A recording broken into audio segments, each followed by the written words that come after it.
কথাই বলে জগন্নাথ দেব না ডাকলে নাকি তার দর্শনও সম্ভব নয়। আর বর্তমানে এই ব্যস্ত জীবনে ছুটি পাওয়াও কিন্তু বেশ মুশকিল। তাই জগন্নাথ দেবের দর্শন পাওয়ার ইচ্ছে হলে তোমরাও চলে আসতে পারো কলকাতার এই জগন্নাথ মন্দিরে। আর ভাগ্য ভালো থাকলে দেখতে পাবে মন্দিরের এই পতাকা বদলের দৃশ্য। হ্যালো বন্ধুরা, আমি আকাশ, আমার ইউটিউব চ্যানেল চলো যাই উইথ আকাশে তোমাদের স্বাগত। আজকে আমি চলে এলাম কলকাতার আরও একটি অফবিট টুরিস্ট স্পটের ভিডিও নিয়ে, যেটা হচ্ছে জগন্নাথ মন্দির। হ্যাঁ, ঠিকই শুনেছো, কলকাতায় একটি জগন্নাথ মন্দির রয়েছে। এটা খিদিরপুরে রয়েছে, খিদিরপুরের জগন্নাথ টেম্পল। তো চলো ভিতরে যাওয়া যাক। এই কলকাতাতেই রয়েছে পুরীর মন্দিরের আদলে তৈরি 30 ফুটের এই জগন্নাথ মন্দির। তোমরা কি আগে তা জানতে? জানলেও কি এখানে আসার সৌভাগ্য হয়েছে? যদি না হয়ে থাকে তাহলে আমার এই ভিডিওর মাধ্যমে তোমরা ঘুরে দেখে নাও খিদিরপুরের এই জগন্নাথ মন্দির। মন্দিরের মূল প্রবেশদ্বারের পাশেই রয়েছে জুতো রাখার জায়গা, আর তার অপর পাশেই রয়েছে মা বাটমঙ্গলার মন্দির। প্রচলিত রয়েছে যে জগন্নাথ দর্শনের আগে এই মন্দিরেই ভক্তরা প্রার্থনা করে যায়। গেটের সামনেই রয়েছে রাধাকৃষ্ণের একটি মূর্তি ও অরুণাস্তম্ভ। দেখতেই পাচ্ছ মন্দিরটা বেশ সাজানো গোছানো।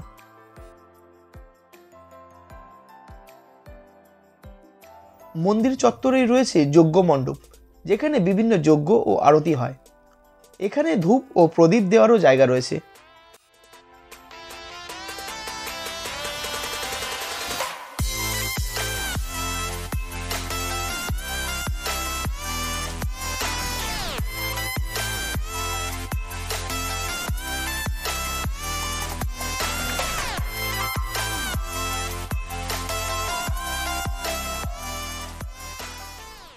সিঁড়ি দিয়ে উঠেই মন্দিরের গর্ভগৃহ। এই গর্ভগৃহেই রয়েছে মহাপ্রভু শ্রী জগন্নাথ, শ্রী বলরাম ও দেবী সুভদ্রার মূর্তি।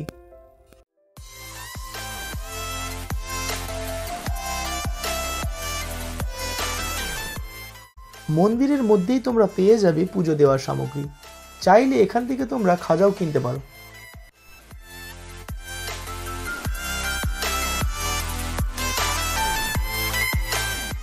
মন্দিরে ভোগ প্রসাদেরও ব্যবস্থা আছে, তবে তা নিতে হলে তোমাদের আগে থেকে জানিয়ে রাখতে হবে। এখানে আসতে হলে তোমরা খিদিরপুর ট্রাম ডিপোগামী বাস ধরে তো আসতে পারবেই, তবে সবচেয়ে সহজ রাস্তা কলকাতার চক্র রেল ধরে খিদিরপুর স্টেশনে নেমে 7 থেকে 8 মিনিটের হাঁটা পথ। এখানে শুধুমাত্র জগন্নাথ দেবেরই মন্দির নয়, সাথে রয়েছে ছোট ছোট আরও মন্দির। প্রথমেই রয়েছে সিদ্ধিদাতা গণেশের মন্দির, রয়েছে বিদ্যাদেবী মা সরস্বতীর মূর্তি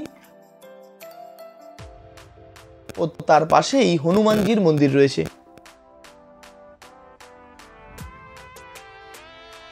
দেখতেই পাচ্ছ তোমরা মন্দিরের পাশ দিয়েই ছুটে চলেছে চক্র রেল।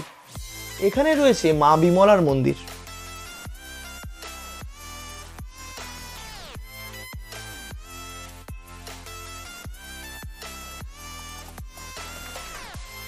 মন্দিরের দেয়ালে সাদা ও বেলে পাথরের তৈরি বিষ্ণুর 10টি অবতার বিচিত্র হয়েছে।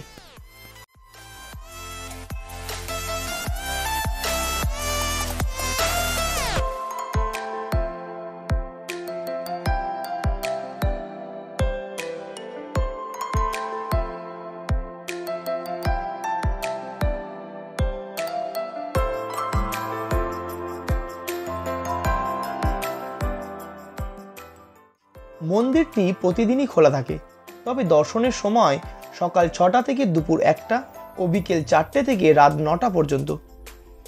এখানে আরও রয়েছে ভাগবত মন্দির। এরকম অনেকগুলো ছোট ছোট মন্দির দিয়ে মূল জগন্নাথ দেবের মন্দিরটি পরিবেষ্টিত।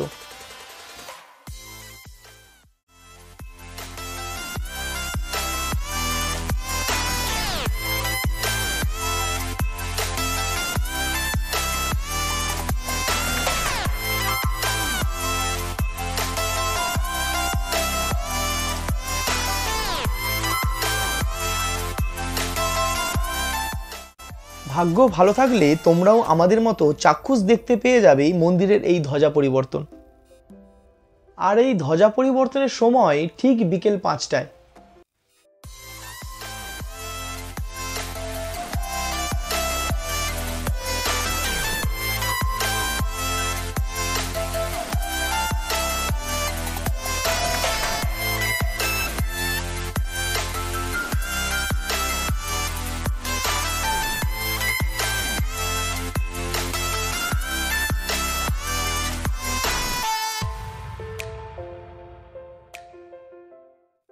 এছাড়াও তোমরা এখানে মা লক্ষ্মী ও মহাদেবের মন্দিরেরও দর্শন পেয়ে যাবে।